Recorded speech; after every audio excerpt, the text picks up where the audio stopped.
Oke, kita mulai dulu. Assalamualaikum warahmatullahi wabarakatuh. Waalaikumsalam warahmatullahi wabarakatuh.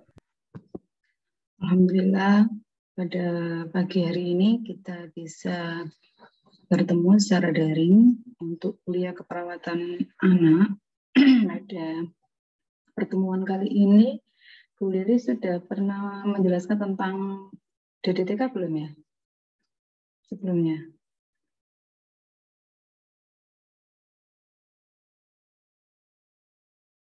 Halo? Dengar suaranya Bu Lilis enggak? Sebelumnya Bu Lilis dengar.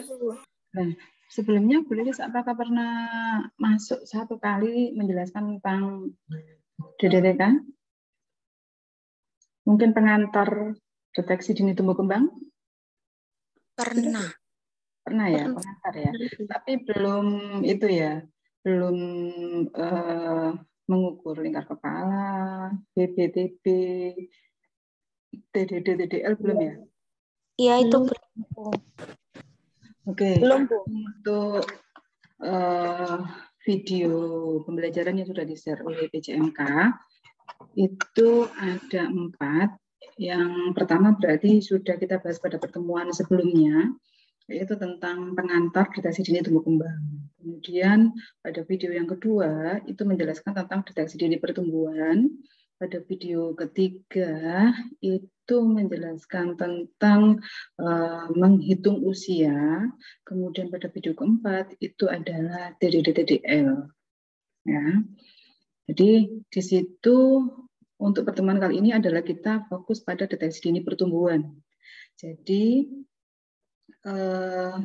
yang sudah di-share tadi pagi oleh PJMK sudah dilihat belum ya?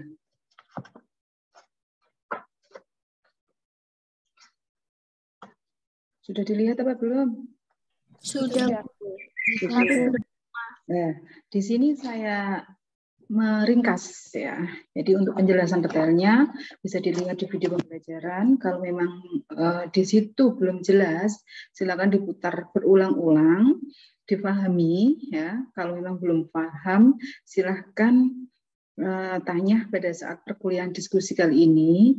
Kalau memang dari video itu belum jelas, ya ada yang perlu ditanyakan, silahkan komentar pada kolom komentar ya. Nanti kalau ada pemberitahuan, biasanya boleh langsung membalas di kolom komentar itu.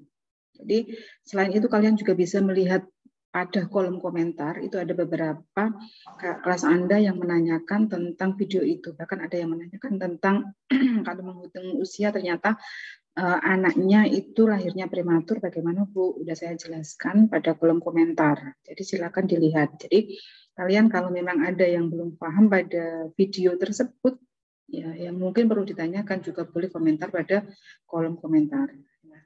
Bu Lilis akan berusaha semaksimal mungkin untuk bisa membalas pada kolom komentar. Biasanya ada notifikasi di email ya bahwa ada komentar pada YouTube tersebut. Ya, jadi video pembelajaran itu. Jadi di sini Bu Lilis menjelaskan ringkasan pada deteksi dini pertumbuhan pada anak. Jadi intinya ya saya ulangi lagi bahwa pada deteksi dini pertumbuhan perkembangan anak termasuk pada program pemerintah SDIDTK itu dibagi menjadi 3, yaitu deteksi dini penyimpangan pertumbuhan, deteksi dini penyimpangan perkembangan, dan deteksi dini penyimpangan mental emosional. Yang mana deteksi dini penyimpangan pertumbuhan itu adalah pengukuran berat badan, tinggi badan, dan lingkar kepala. Kemudian kalau deteksi dini penyimpangan perkembangan itu adalah pengukuran perkembangan dengan menggunakan KPSP, yaitu kuesioner para screening perkembangan, kemudian melakukan tes daya dengar dan melakukan tes daya lihat. Sedangkan untuk deteksi mental emosional itu adalah melakukan deteksi masalah perilaku emosional, kemudian tes autis, dan tes gangguan pemusatan perhatian dan hiperaktivitas.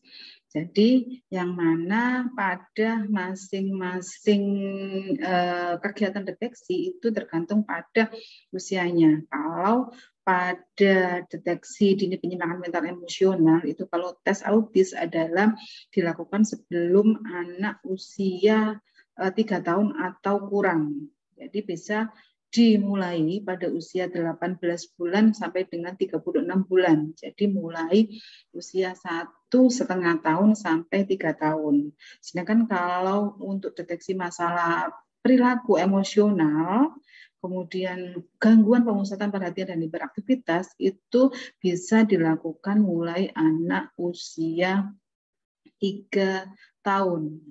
Ya, sedangkan kalau yang lainnya itu bisa dimulai pada anak setelah lahir.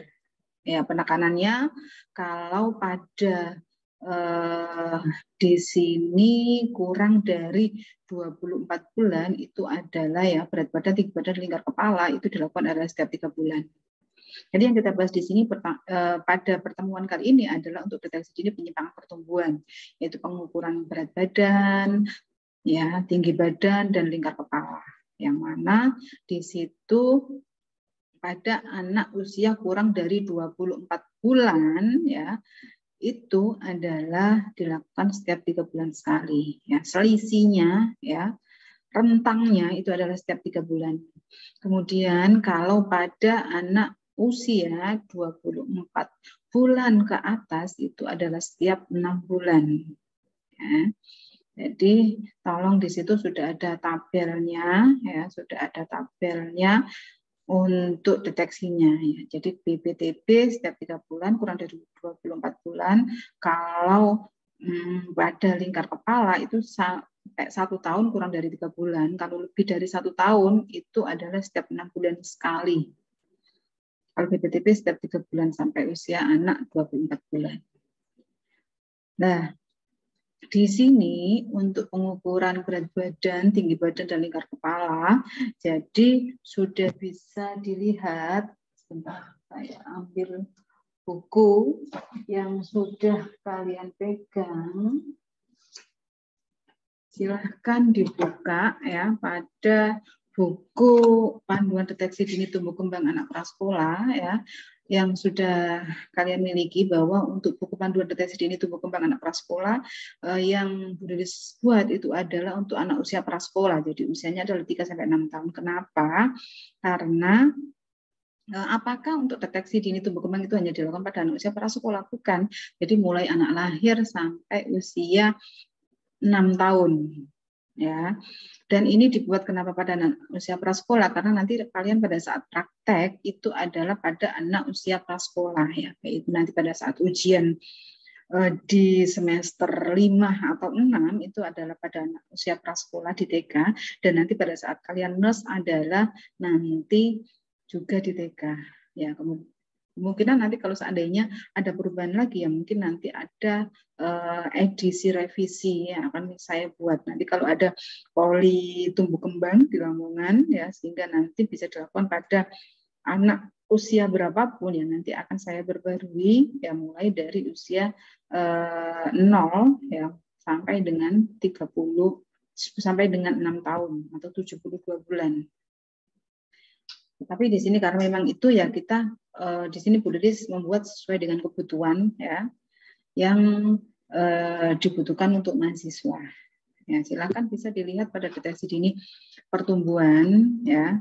Pada materi-materinya sebelum ke deteksi dini pertumbuhan di situ yang perlu ditekankan adalah penghitungan usia. Ya. Di video pembelajaran yang sudah ada di channel YouTube, di situ sudah dijelaskan bagaimana cara menghitung usia. Untuk menghitung usia anak, ya, yang perlu ditekankan adalah perlu diingat bahwa satuannya ya dalam 1 bulan itu ada 30 hari, ya. Bulan apapun di situ adalah 30 hari. Walaupun Februari di situ 28, 29 itu adalah di situ tetap 30 hari. Kemudian 1 tahun ada 12 bulan. Jadi nanti pengurangan kalau kurang ya hutangnya kalau dalam bulan ya tetap 30 hari. Kalau dalam tahun ya tetap 12 ya 12 bulan. Jadi itu untuk jaga nih kalau memang ternyata kalian di dalam menghitung usia, di situ tidak bisa pengurangan pada tanggal pengkajian dikurangi dengan tanggal lahir, ternyata tidak bisa ya, hasilnya min, sehingga harus hutang di depannya. Nah, pada saat hutang di depannya kalian harus tahu prinsipnya itu tadi. 1 bulan sama dengan 30 hari dan 1 tahun sama dengan 12 bulan. Ada video pembelajaran yang sudah kalian lihat bahwa di situ untuk contoh-contohnya sudah ada penjelasannya dan sudah ada jawabannya. Ada beberapa contoh ya, lebih dari 1, kalau nggak salah 3 atau 4 contoh cara bagaimana menghitung usia. Bervariasi, ada yang memang bisa dikurangi dan ada yang tidak bisa dikurangi sehingga harus hutang di depannya. Memang di sini Bu Lilis membuatnya bervariasi, jadi kalian biar bisa untuk memahaminya. Jadi harapannya itu. Jadi tolong kalian kalau melihat video pembelajaran tentang menghitung usia, pada soal latihan yang belakang ya, itu usahakan pada bagian soal latihan setelah melihat soal, usahakan di pause dulu, dihentikan dulu, dan kalian menghitung berapa usianya. Kalau memang di situ ternyata kalian mencoba untuk menghitung usia, ternyata kok salah atau tidak benar lah. Kalau memang di situ kalian sharing sama teman, kok jawabanku kok ini ya, iya jawabanku ini juga. Nah, jawabannya boleh seperti ini ya. Silakan tanya pada kolom komentar. Nanti akan saya jelaskan pada kolom komentar atau akan saya jelaskan pada pertemuan selanjutnya, atau kalian juga bisa tanya pada saat sesi diskusi ini. Ya, itu. Jadi di situ sudah dijelaskan detail bagaimana cara menghitung usia. Kemudian pengukuran berat badan, ya, tinggi badan dan lingkar kepala. Di sini sudah dijelaskan ya. Untuk deteksi dini pertumbuhan itu ada pada halaman 14 pada buku panduan deteksi dini tumbuh kembang anak prasekolah. Caranya ya sama ya. Di situ ada tabelnya dan ada grafiknya. Kemudian untuk dokumentasi hasil deteksi dini pertumbuhan anak prasekolah itu sudah ada juga pada halaman 43. Jadi di situ memang sudah disiapkan ada beberapa anak, jadi itu memang sudah lebih. Dan nanti pada saat ujian paling tidak di situ ada 1 atau 2 anak ya. Kemudian pada saat NES itu juga ada 1 atau 2 anak. Jadi paling tidak di sini kalian melakukan deteksi dini pertumbuhan itu minimal adalah 2 anak ya, minimal adalah 2 anak, sehingga di situ dengan kalian sudah praktek langsung itu nanti kalian akan bisa ya ilmu yang didapatkan dan keterampilannya juga akan lebih. Nah, ini untuk pertemuan-pertemuan ini masih sesi ini, tapi nanti pada pertemuan terakhir adalah kita tatap muka langsung ya untuk mempraktekkan. Mungkin nanti kalau memang karena kondisi pandemi ya kita minimalisir untuk kalau nggak pandemi gitu biasanya ada anak ya. Jadi ada salah satu mahasiswa perwakilan di kelas membawa 1 anak ya untuk praktek deteksi dini tumbuh kembang. Jadi mungkin nanti kita takut nanti anak ya berisiko kalau keluar rumah nanti kita tidak bisa menjamin ya, akhirnya ya udah nanti mungkin prakteknya adalah sesama teman aja ya, kan caranya saja, yang penting tahu caranya bagaimana melakukan deteksi dini pertumbuhan dan perkembangan. Nah, pada laporan deteksi dini pertumbuhan pada halaman 43 itu juga harus didokumentasikan nama anaknya siapa. Ingat, nama anak di sini adalah inisial. Ya, kemudian jenis kelamin silakan dilingkari, urutan anak di sini juga dilingkari, jumlah saudara, tanggal pemeriksaan, tanggal lahir, usia anak juga dibulatkan ya. Ingat prinsipnya di dalam pembulatan usia ya adalah jika Yang penting itu adalah sisa harinya. Kalau bulan tetap bulan, tahun juga tetap tahun. Kalau sisa hari ini yang harus ditekankan. Ya, kalau ternyata sisa harinya itu adalah lebih dari 15, maka akan dibulatkan menjadi 1 bulan. Jika sisa harinya kurang sama dengan 15, adalah dibulatkan ke bawah, dianggap 0. Nah, ternyata kalian saya pernah baca di buku itu kok lebih dari 16. Lihat, tanda lebihnya itu pasti ada sama dengannya. Jadi, ada pernyataan jika usia dan sisa hari pada saat menghitung usia itu lebih dari 15 atau lebih sama dengan 16. Ya, kalau lebih dari 15 itu adalah mulai dari 16. Kalau lebih sama dengan 16 juga mulainya dari 16. Jadi sama saja. Ya, kenapa guru di situ menyantumkan kok lebih dari 15? Biar kalian tidak bingung. Ya, biar tidak bingung. Jadi kalau tidak ada sama dengannya. Itu prinsipnya. Jadi supaya karena apa? Kalau menghitung usia, kalau salah nanti takutnya kalau di dalam pertumbuhan tidak efek karena adalah yang dihasilkan adalah tinggi badan nanti dibandingkan dengan berat badannya. Begitu juga dengan ini, sisanya juga tidak banyak kalau di dalam grafik ya. Nanti kalau menghitung usia itu nanti ternyata salah pembulatannya ke atas ya, sehingga instrumen yang digunakan itu salah, sehingga hasil dari deteksi dini pertumbuhan dan perkembangan anak itu juga akhirnya bermasalah ya. Nanti juga akan mengakibatkan hal yang fatal. Oh ternyata ada gangguan, oh dicek ternyata kok tidak, oh ternyata ada kesalahan di dalam pemilihan instrumen. Kenapa terjadi kesalahan di dalam pemilihan instrumen? Oh ternyata adalah ada kesalahan di dalam pembulatan pada saat penghitungan usia. Nah, maka dari itu tolong di dalam menghitung usia di sini harus benar. Dan perlu diingat bahwa nanti kalian pada saat ujian kompetensi itu pasti ada soal untuk menghitung usia. Nah, jangan sampai terjebak karena nanti pilihan jawaban itu pasti ada yang tepat, ada yang pembulatannya ke atas, ya ada yang dikurangi 1 bulan atau ada yang dilebihkan 1 bulan. Nah, sangat mengecoh sekali karena mirip hanya selisih bulannya saja. Takutnya ada kesalahan di dalam pembulatan sisa harinya. Ya, itu penekanannya. Di dalam memasukkan ya, kalau BBTB ya, setelah mengukur berat badan, tinggi badan sesuai dengan dokumentasi ya yang ada di situ, hasil deteksi pertumbuhan anak yang berat badan menurut tinggi badan, silakan ditulis berat badannya berapa kilogram, tinggi badannya berapa sentimeter, kemudian berapa hasil dari tabelnya di situ didapatkan apa, sangat kurus normal atau gemuk ya. Kemudian alasannya apa? Kenapa? Karena ya cantumkan kaitannya dengan standar deviasi SD. SD itu adalah standar deviasi ya. Jadi kenapa kok sangat gemuk? Karena panjang badan atau tinggi badan anak berada pada standar deviasi lebih dari -3 SD.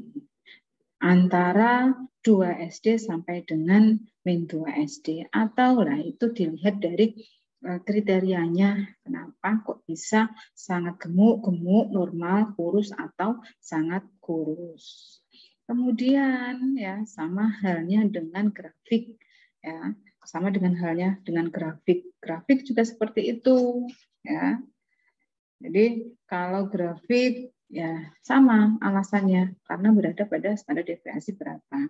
Jadi kalau yang kesimpulan pada halaman 43 itu yang atas adalah berdasarkan grafik, kemudian yang bawah adalah berdasarkan tabel. Makanya di bawahnya ini juga saya cantumkan urut grafik dulu baru tabel yang halaman 44 dan halaman 45 itu. Jadi ada grafik dulu baru tabel.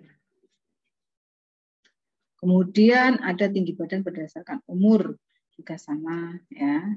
Kalau tinggi badan berdasarkan umur ada tabel dulu baru kurva. Dan perlu diingat pada grafik dan kurva itu kalian harus membaca. Ini takutnya kalian salah di dalam memasukkan grafik atau kurvanya. Ya, yang biru itu adalah untuk jenis kelamin laki-laki dan yang pink itu adalah untuk jenis kelamin perempuan. Ya, penekanannya ada di situ. Ya, nanti di judul grafik atau kurva itu sudah ada jenis kelaminnya, umur anak laki-laki, umur anak perempuan. Tetapi kadang kita tergesa-gesa ya sehingga apa di situ tidak melihat judul grafiknya, pokoknya usianya ya. Ternyata kalau melihat itu lihat aja di situ warnanya apa, grafik atau kurvanya biru ataukah pink ya. Kalau pink perempuan, kalau biru laki-laki. Kalau lingkar kepala ya ingat di dalam penyimpulan lingkar kepala ya itu adalah alasannya kenapa? Karena lingkar kepala anak berada, kalau normal berarti karena lingkar kepala anak berada di antara ya min 2 SD sampai dengan 2 SD atau ditambahi gini. Alasannya kenapa? Karena lingkar kepala anak berada pada area hijau. Ya, antara min 2 SD sampai dengan 2 SD. Nah, bukan garis hijau, tapi area hijau. Kenapa area? Karena di sini ada rentang. Ya, ada rentang, tidak hanya garis saja. Karena di situ tidak ada garis hijau, adanya area hijau. Garisnya semuanya adalah hitam. Ya. Begitu juga dengan ini, kalau ternyata didapatkan di atas plus 2 SD. Alasannya juga seperti itu. Karena lingkar kepala anak berada di atas area hijau, yaitu di atas lebih dari plus 2 SD. Ya, kalau yang makrosefal. Kalau yang mikrosefal, kesimpulannya alasannya adalah karena lingkar kepala anak berada di bawah area hijau, yaitu kurang dari min 2 SD atau di bawah min 2 SD, sehingga kesimpulannya adalah mikrosefal. Ya. Itu pengisiannya sama dengan halnya dengan indeks massa tubuh, ini sama dengan BPTB ya, sama tinggi badan berdasarkan usia. Itu penjelasan singkat untuk deteksi dini pertumbuhan pada anak. Sampai sini ada yang perlu ditanyakan, silahkan sebutkan nama sama kelas. Barangkali ada yang perlu dijelaskan, Bu, saya kurang jelas tentang ini. Mohon untuk dijelaskan ulang, akan saya jelaskan ulang. Ya, atau pertanyaan Bu, misal saya begini, bagaimana? Silakan.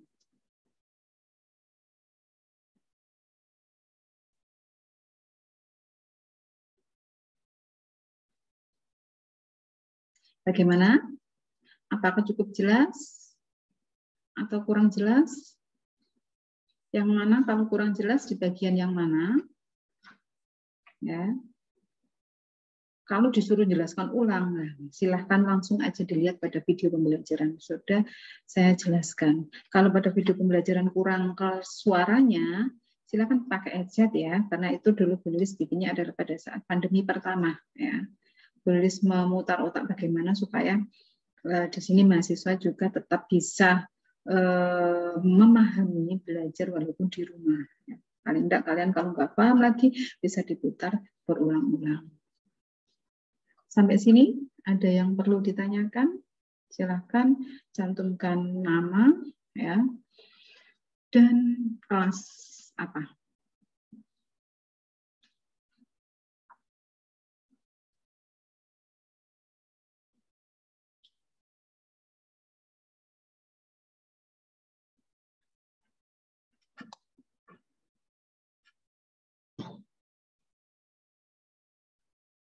Gimana? Ada yang perlu ditanyakan dari penjelasan ulang Bu Lilis? Ya, saya kira penjelasan ulang Bu Lilis ini penekanan adalah pada lebih ke aplikatif ya. Kalau kesimpulan-kesimpulan di situ sudah ada pada penjelasan pada video pembelajaran. Bagaimana? Ada yang perlu ditanyakan? Ada yang perlu didiskusikan? Pesan Bu Lilis tadi ya, untuk melihat pada video pembelajaran menghitung usia, usahakan jangan melihat kunci jawaban dulu. Setelah soal kasus, di pause dulu, ya. Kemudian silakan menghitung sendiri, ya. Kemudian samakan jawaban, ya, hasil dari kalian menghitung dengan jawaban, ya, yang ada pada video pembelajaran. Sama apa enggak? Kalau enggak sama, kira-kira kesalahan kamu di mana, ya. Jadi kamu lihat, kemudian oh kesalahan saya di sini, coba kamu hitung ulang sama enggak jawabannya. Kalau tetap enggak sama, silakan diskusi sama temannya. Kalau memang enggak bisa, silakan tanyakan pada kolom komentar, atau tanyakan langsung pada Bu Lilis, ya, atau pada saat diskusi seperti ini. Begitu. Untuk PJMK silakan di-share untuk daftar hadir, ya, link untuk kehadiran pada kolom chat. Kelas A sudah, kelas B silakan, dan kelas C juga silakan.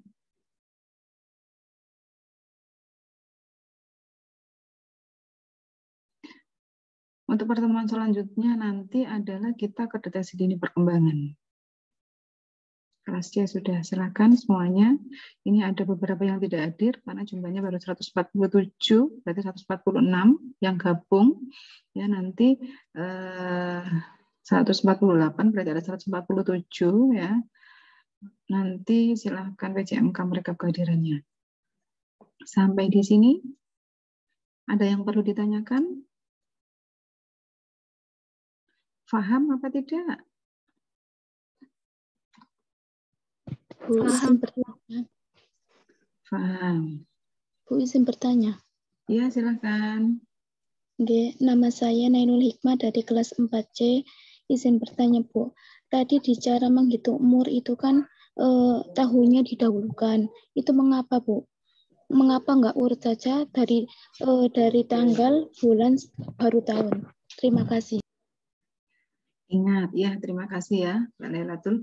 Jadi untuk menghitung usia itu kalian biar nulisnya itu tidak kebalik. Jadi usia itu kan tahun, bulan, dan hari kan. Nggak mungkin di situ nanti berapa usia anak? 16 hari, 8 bulan, 3 tahun. Ya. Tapi di situ yang ditulis adalah tahunnya dulu, tahun, bulan, dan hari. Tetapi pengurangannya itu adalah dimulai dari hari ya, bukan tahunnya. Hari dikurangi dulu. Kalau harinya dikurangi tidak bisa, hutang ke depannya, ke bulan. Bulan, ingat prinsipnya, kalau hutang ke bulan berarti hutang 1. Hutang 1 bulan itu sama dengan 30 hari. Jadi nanti ke depannya, ke harinya itu ditulisnya adalah 30. Kemudian setelah sudah ketemu, pengurangan selanjutnya adalah bulan. Bulan dikurangi tidak bisa, hutang ke tahun. Ingat kalau hutang ke tahun itu adalah hutang 1 sama dengan 12. Nanti ditambahkan ke bulannya, baru dikurangi. Tahun dikurangi jadinya berapa? Bacanya untuk menghitung usia itu kan tahun, bulan, dan hari. Maka di situ kenapa alasannya Bu Lilis mencantumkan pada hasil dokumentasi deteksi dini pertumbuhan maupun perkembangan kok tahun dulu, bulan, dan hari. Supaya nanti tidak lupa membalik berapa tahun dulu, bulan, dan hari. Tapi pada prinsipnya pengurangannya adalah tetap harinya dulu, bulan, baru tahun. Gitu, Mbak Lailatul? Baik, Bu. Terima kasih. Ya, sama-sama. Yang lainnya, silahkan. Yang belum paham bisa ditanyakan. Ya, nanti saya share untuk deteksi dini perkembangan dan ada beberapa video yang perlu saya share ulang karena memang seingat saya sudah saya share, ternyata saya cek kok tidak ada pada channel YouTube saya. Ya, akhirnya coba nanti saya upload ulang. Cukup sampai sini? Insya Allah cukup. Alhamdulillah, insya Allah cukup ya. Kalau sudah bisa difahami, bentar ini ada. Ya, ingat, di sini kalau absen kehadiran jangan dikopas ya, dikirim ke temannya, tetapi langsung klik di kolom chat ya, karena sudah bisa diidentifikasi di sini kehadirannya. Karena nanti kalau kalian bisa, itu sendiri juga kalian yang akan rugi dari ilmunya. Ya, jadi untuk pertemuan kali ini kita bisa akhiri ya, sambil menunggu ini kalian bisa melihat video ulang ya untuk deteksi dini pertumbuhan dan nanti bisa dilanjut pada deteksi dini perkembangan. Semoga bermanfaat. Untuk pertemuan kali ini kita tutup dengan bacaan hamdalah dan doa kafaratul majelis. Alhamdulillahirabbil alamin. Subhanaka Allahumma wa bihamdika asyhadu an la ilaha illa anta astaghfiruka wa atubu ilaik. Akhirul kalam. Wassalamualaikum warahmatullahi wabarakatuh. Waalaikumsalam warahmatullahi wabarakatuh. Terima kasih. Sama-sama, saya